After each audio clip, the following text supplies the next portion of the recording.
Yeah, good morning. Good morning, Andrew. Thanks for taking some time to talk this morning. Yeah, really happy to be here. So I've seen your social media posts and I've known about your work for quite a while now.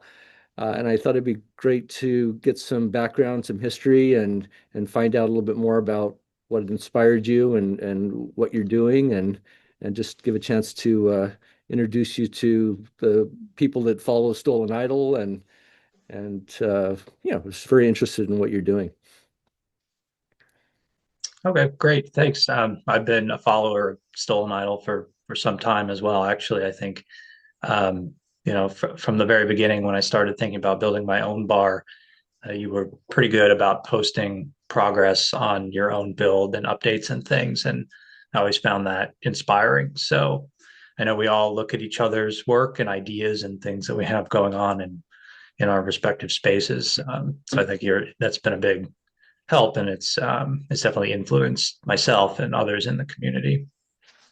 Oh, thanks for that. I appreciate it. It's fun posting, just showing people behind the scenes of what we do, and a lot of times people look at our work and think it was done overnight, and maybe they don't realize that we've all had the sort of path from the very beginning in it. And certainly the way Stolen Idol looks now is nothing like it looked, four years ago or 5 years ago. Um, so you're like seeing behind you, you've got a collection of your tiles, and I'm curious how you first even came across the Jade Breezeway tiles, and what inspired you to sort of go down this path of creating lamps and other artwork with them. Yeah, I mean, I've been into tiki for a long time. I didn't always have my space, and I certainly didn't always have access to jade tiles or make things with them. I think it started maybe 15, almost 20 years ago, listening to just exotica music. Um, there's a show called the Retro Cocktail Hour out of the my hometown, which is Lawrence, Kansas, by Daryl Brogdon, and he listening to that show just kind of exposed me to a lot of different types of strange music, and thus began, you know, a record collection that slowly transformed into a mask collection, and then a tiki collection, and then eventually you just have so much stuff it's time to build your own space. So about 5 years ago, I started working on my own space. And, at the time I'm following a lot of the various Facebook groups and Instagram profiles that, you use for inspiration. And I would see jade tiles pop up occasionally. I like to collect things. And so finding jade tiles in the wild and things like that was sort of a ambition of mine. But they're hard to come by, and they are, somewhat expensive. So it seemed like, yeah, I put it on my list of things that I'd like to build into my tiki bar, but I didn't really have enough of them to do much with them. So that just kind of got the wheels spinning, and I just kind of took it from there as far as being able to obtain them. That was like, oh, maybe this could be, the idea of not just for myself, but it's something that I could offer to the community as well. Yeah, I think we've at one point or another, probably almost anyone into tiki has run across them, and as like you're saying, it's always finding where to get them is the hard part. Um, I think I got mine uh, right at the very beginning from a woman, I believe in Florida, who had come across a big stash from some demolished uh, Chinese restaurant, I think, and she had quite a few. I believe I was one of the last people, maybe, to get them. At least that's what she said. I don't know if that was a just a sales pitch or not, but it felt like just maybe within 6 months or so of me getting, I only bought about a half, I got a half dozen of them. Uh, it- she stopped selling them, so I do think she ultimately ran out of supply. And now, for the most part, you know, I think people have had to just hopefully find a stash in somebody's garage somewhere, or just small batches. But I think every one of us at some point has had the idea of like, wow, why doesn't anybody just recreate these? Um, and until you've offered them on your store, I don't know anybody that actually successfully pulled it off. Yeah, I don't know of anyone that was really offering them. I certainly don't want to take away from the actual experience of finding a vintage tile. I have people give me stories about going to someone's house on Facebook Marketplace and sort of having to dig them out of the yard, and they have a certain age to them, and just there's a story to them that a new tile can't necessarily replace. But we don't all get to experience that. So, it was on my list of things of, I wonder where in the world might we be able to find these? Where did these even come from? Why are they here in the first place? And there seems to be very little information about them. So it's just sort of started a years long journey of trying to dig into that and better define what they are and where they came from. I mean, a little bit about my background in my day job. I'm a product developer. I develop furniture. So I was trained in industrial design from a school of art and design. So it's a little bit of a crossover between product design and art. And I try to bring that into the work that I do in the tiki community. But on the design side, I just thought, I know that you could find these somewhere. Where might we be able to find them? And I just use some of my resources in sourcing to locate them. Specifically, mine come out of China, but it turns out that really they're used all over Southeast Asia. You find them in China, you find them in Vietnam and Thailand and the Philippines as well. And they still use these products there today in architecture. So if you're in the right location, they aren't hard to find, but they are a bit of a challenge to bring here. Yeah, definitely. I mean, it's just more and more people are getting into tiki and starting home bars, uh, and it seems like there's definitely going to be people who want these. And I mean, they're beautiful, even if you don't have a tiki bar. I mean, they're just beautiful. Like, looking behind you, they're just lovely to have in your home. I'm curious what you said that your day job is as a product designer. My day job is I work in visual effects for movies, and I think that when we design our tiki bars and when we have these sort of do-it-yourself projects, probably our jobs inform a little bit on how we approach these things. I'm always thinking about what story I'm telling. How does your job as a product designer sort of influence how you envision your projects, how you build them, that sort of thing? Yeah, I think about that a lot. I think it's one of the things that interests me most about meeting different people in the community. It's like, so what do you do during the day? Right? Because not that many people make a living off of it. Certainly I have friends that don't even know what I have going on in my workshop and my basement, my workshop and my tiki bar in my basement. So this is the kind of running joke that always plays out when I have people over is, am I going to show them what's going on downstairs or not? Because not everybody, fully gets it. I tell them I'm into tiki and they think, I, you know, they think a lot of different things, but it's not often quite as immersive an experience that we create. So yeah, I mean, my day job and my training, for 20 years, I've always been a maker and I always worked with my hands. So that just kind of naturally to me lent itself to product development. I mentioned the School of Art and Design that I went to, the University of Kansas, Lawrence, Kansas, which is where I'm from. Um, and I've always kind of strived to sort of find the balance between art and commerce and try to create things where those overlap. And if you're working for a company that produces furniture, it's obvious, it's most likely it's more on the commerce side than the art side. And I'm just always interested in that crossover. And so I try to bring that, into the pieces that I create. But specifically for tiles, for example, like they are a product. Um, I have some here so I can show you, but this is really just a product. And I haven't added any value to it really other than making it available for people to use in their home builds. But then when I do something like this, it's me taking that product and then turning it into something. And then I do that for myself in my own space, but I also do that for customers and clients.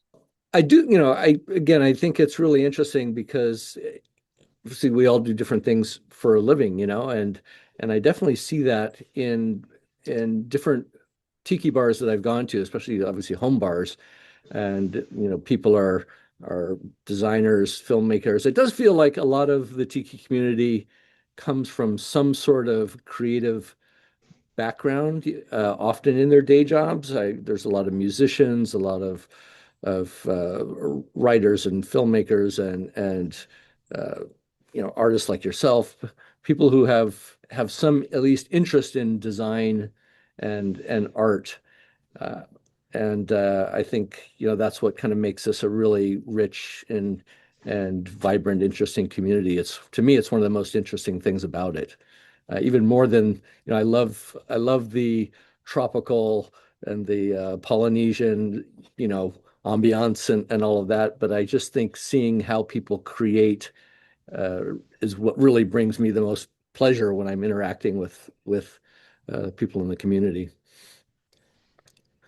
Yeah, I think it's apparent when you look at different people's work. I with my experience, I have experience working in different parts of the world and moving materials and products from one place to another. And so for me, just getting the jade tiles was sort of that's what I can offer to the tiki community, and then use that as sort of a springboard to moving forward. Um, Within my own work and sort of like how do I approach a lamp, for example, and then I have these tiles that I could use as a raw material that most people don't have access to. So how does that sort of influence the work? And that's kind of how I think about different pieces is what's the unique thing that I can do here and sort of create with. It sounds like people were interested in your work from the very beginning, as soon as you started offering it. Did that surprise you, or had you sort of seen that demand and interest out there before you even launched into trying to offer things, to the community for sale? I think it was surprising at first. Just the reception. I was lucky enough to be able to sort of piggyback on tiles. Had I not led with that, I think it would have been more challenging. It certainly would have been a slower process. It sort of boosted my credibility, I guess. You could think about it that way. Um, but mixed in with the fact that I've been making things on my own, even if it's not for my my current job. I've always had a workshop, and I've always focused on craft and objects and design and just mixed materials and combining all that together. I think when people see it, it's just it helps speak for itself. And so it's just the reception has been phenomenal, and surprised a little bit just because it sort of came out of nowhere. The tiki community is there, but it's not front and center. Like I said, most of the people I have over to my house, I have to give a full history as to what this is and the background behind it, and it's just really interesting from that perspective. When you first started using the tiles to make lamps out of, did you kind of have a design in mind, or was it more of an organic process of obviously you're using bamboo, you're using the tiles, and you're tying them up. Was this something that you sort of drew on paper and said, "This is what I'm going to make," or was it really more of an organic process of just trying different things until you hit on something that you liked? Some of it was just defining the sort of physical restrictions of working with an actual tile.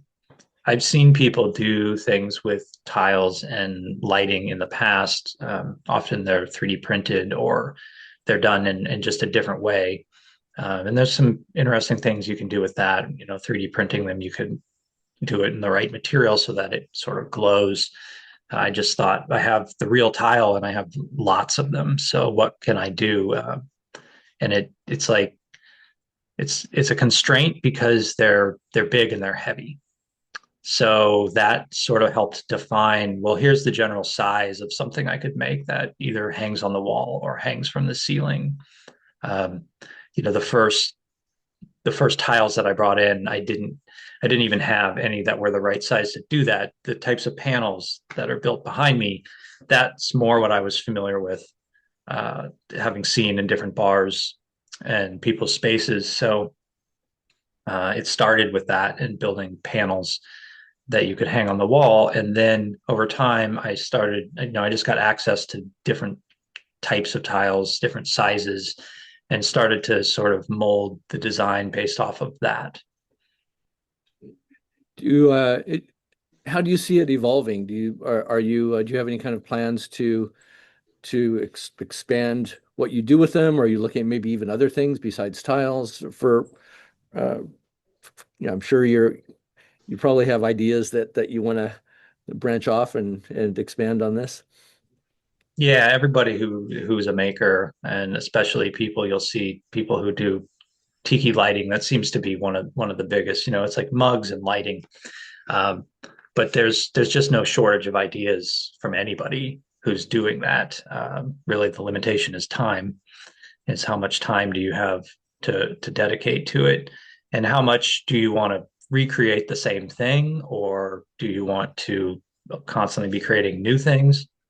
I think when I go back and I look at the trajectory from where I started to where I'm at now, it's captured pretty well. If I go back and look at my Instagram account from the very beginning to where it is now, and it was a little more spread out in the beginning, but at a certain point, if you just kind of squint your eyes and you take a snapshot, it's just tiles and bamboo.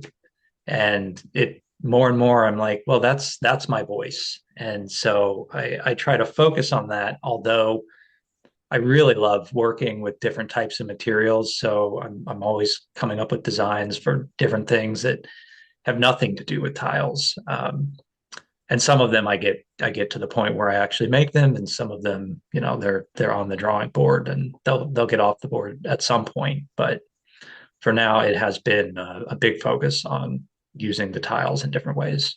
Is there anything else you want to share about the sort of the your art, your process, this anything in general that you want people to know about, or you want to? Well, I have actually, I could move the computer around and I could show a couple of different styles of tiles that I have. Yeah, I'd And then love to see. I can take it over to my workbench and I have a lamp that I'm actually trying to just finish up today. So um,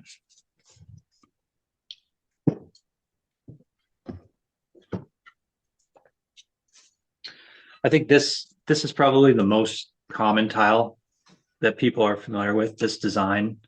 You can see it does have glaze on two sides, and you can see the marks here on the bottom too. That would have been where it sat in the kiln on different boards, or so probably not boards in the kiln, but however they set that up. Here's a smaller version, same kind of classic jade color. And these are what allowed me to start making lamps because they're just small enough that they don't weigh. If you make a lamp out of this, it's really got to be bolted into the ceiling. There's a lot that you need to do to be able to construct it. Same goes for this. This is kind of the smaller version of this more classic style. And this size is what I started with making lamps. It's just small enough that you can do a three-sided lamp, and it's within an acceptable range of weight.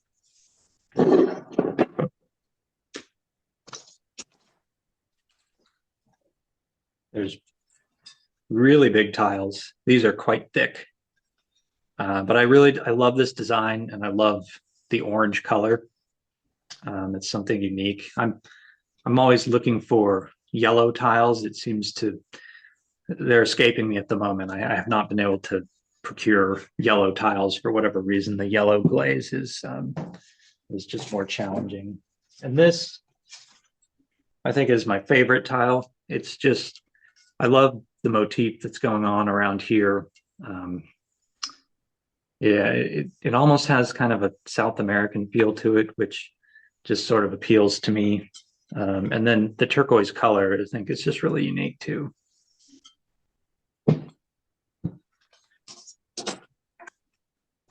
Then there's the Iron Dragon tiles. So these I did not just find randomly. These I had to open a mold for and have cast. So they're heavy. Um, they're supposed to be heavy, you know.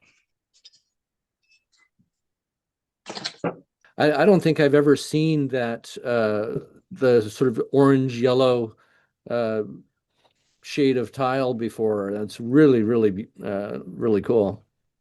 There's a same color, slightly different style.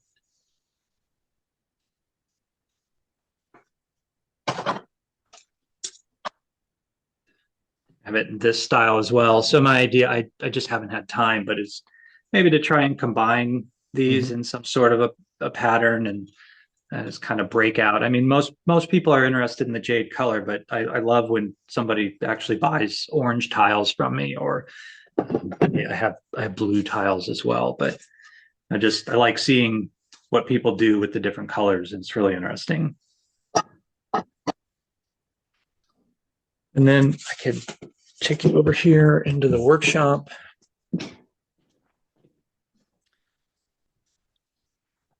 I'm not sure the best. Actually, there's some stuff here.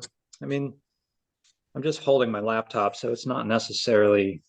I don't know that this will work very well for your video, but you had asked about different, things outside of tiles, and this is kind of like it's like a lava inspired lamp with sort of the classic resin, Yeah. cast resin in the bottom. These are fun. I really love making things with kind of found objects, and so that's what most of this is. I mean, Hmm. some of the parts like the glass and whatnot are newer, but my intention is to just kind of do these one off, one at a time. And when I have one that I like that's available, um, I'll just kind of list it and just sort of let that play out. Most of my stuff I do made to order, but these I think I'm just going to um, list them as I make them and just do something a little bit different for each one so they're all unique.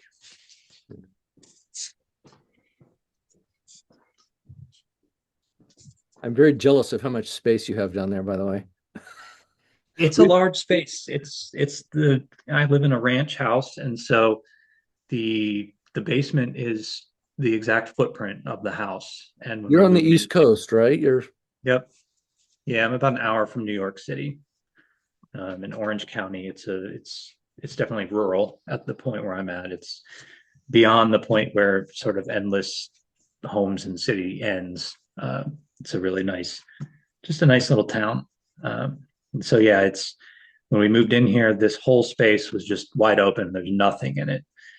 And for a long time, the only thing in it was my collection of tiki stuff just kind of piled up in the middle until I had the time and the sort of resources to start building.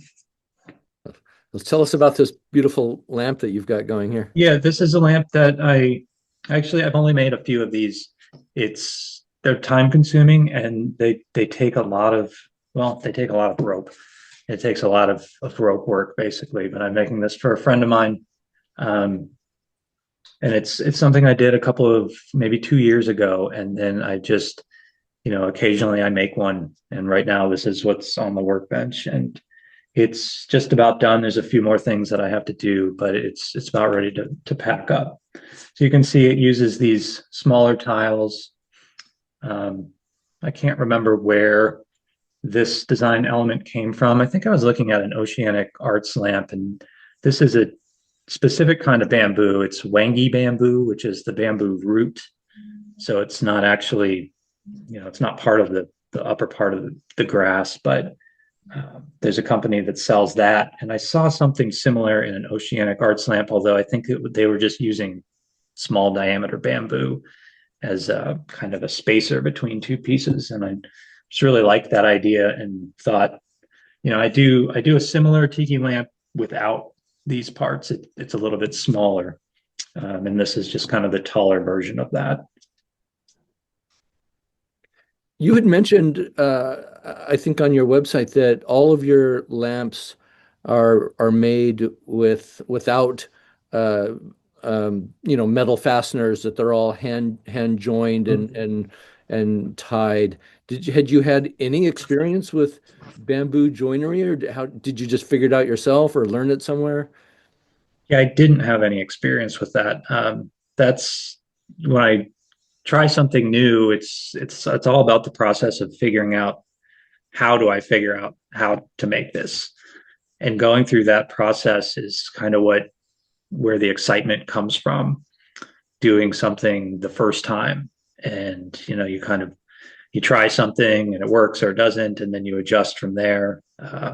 It's the same design process I use, for product development, but using it for making it's kind of the same thing.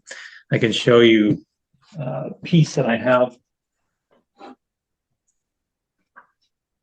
This is a similar lamp as this one, but it won't have the upper parts. It'll just have the tile here. But this is my jig that basically allows me to hold all of this together. Um, and then each one of these joints is tied. There's several different layers. This is sort of it's an artificial sinew that I like to use to lock everything into place. And then the jute twine that you see here, I put over the top of that. But really, I'm just using this peg system that you put through the bamboo, and then that gives you something to tie to. Gotcha. There's other things you can do as well. You can peg in from additional directions, and just kind of depends on how heavy the tiles are and what the piece requires. I have pretty good luck with these pegs, and at this point, it's almost therapeutic. The process of sitting down here and just running through rope and tying knots, there's a rhythm to it that's kind of interesting. Once you do something enough times, it just becomes sort of second nature. Bamboo as just a construction material is really interesting to me. We were in Bali, and I don't know if you've seen it or not, but um, there's a it started as a school and has expanded into a whole village of these beautifully designed bamboo houses. And just seeing, we stayed in one of them on a vacation, and every single notch is hand carved and joined and tied, uh, and they're using bamboo that's 12 inches in diameter, for these Mm-hmm. homes, and bending it and twisting it and cutting it in slices to make semi-transparent walls out of it. And just there's crazy things you can do with it as a construction material that's really sustainable because it grows so fast. Um, Yeah. It's very forgiving. Um, you can't really force it into the same category, or I guess, techniques that you would say fine furniture. So I've built plenty of, tables and chairs and things like that. And everything has to be perfect. It has to be measured correctly. It has to be sanded correctly. Your joinery has to be perfect. Otherwise it's loose. Um, and these lamps, my tiki bar, just in general, what I think has been really surprising to me is transitioning from that process of everything having to be so precise to allowing things to just sort of be what they are.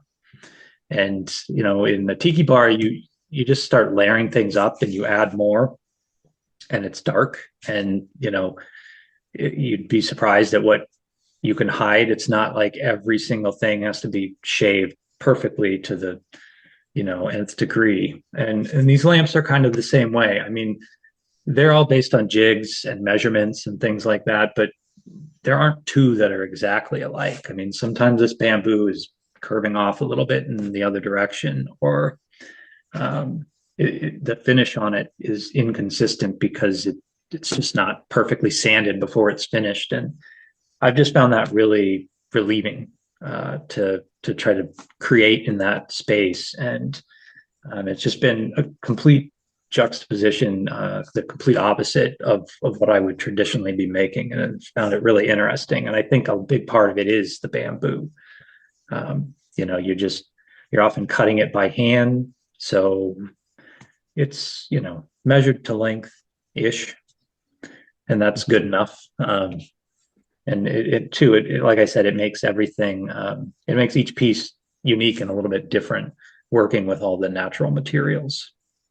Yeah, I think that's what um, there's a beauty in imperfection, you know. There's certainly a beauty in perfection too, but I think as for some reason, at least for my aesthetic in my mind, when I go somewhere and feel the irregularities and you feel the human hand and that just the organic nature of it just is sort of a calming sensation. I was little towns in Europe and everything's sort of crooked and patched together over hundreds of years. There just becomes this, I don't know, I can't describe it. It's like this sort of relaxing, calming feeling that you get in those sorts of environments. And I think tiki bars are like that because, like you're saying, a lot of us are just putting this stuff together by hand and it's good enough. And when it's dark and moody and you've got a cocktail in your hand and there's some music in the background, it's just perfect. Yeah, I mean, it's like that in nature, and a lot of tiki bars are trying to bring nature inside, if that's where they are, and this experience of different materials, whether it be materials or sounds or visual, you know looking out a window into a place that isn't actually there and whatnot. It's just kind of, I think it is sort of a reflection of that sense that you have a feeling when you're in a tiki bar that you're in a different place than where you really are. And I think that's one of the things that's really interesting about different people's tiki spaces in general. And yeah, the work that people do within it certainly reflects that. I think that's a pretty good place to wrap up. I think what you've given to the community and what your creativity and resourcefulness is amazing, terrific, and obviously people are reacting to it and appreciating it. And I appreciate you sharing your morning with me and keep at it. I've seen a couple of things I definitely want for my tiki bar, so you'll be hearing from me soon. Well, fantastic. Yeah, thanks for having me on. I'm just, I'm happy to be able to get out there and share a little bit more about myself and the stuff that I've been doing with everybody. It's a little challenging being on the East Coast. There aren't as many local events and things that I can easily get to. So I don't get as much chance as I would like to get out to some of the different events. And so doing it this way is great. And how, if people want to look at your work and get in touch with you, what's the best way to do that? Yeah, my website is stroudspecifics.com, and Instagram and Facebook are the same handles, just Stroud Specifics. Okay, I'll have all that up on I'll put that up on the video on my YouTube channel, and I'll also do a little blog post with the interview, and I'll have that information there. So if people want to get in touch with you, uh, they'll have that as well. All right. Fantastic. Thank you so much. Thank you, and just have a good day, and we'll talk again soon.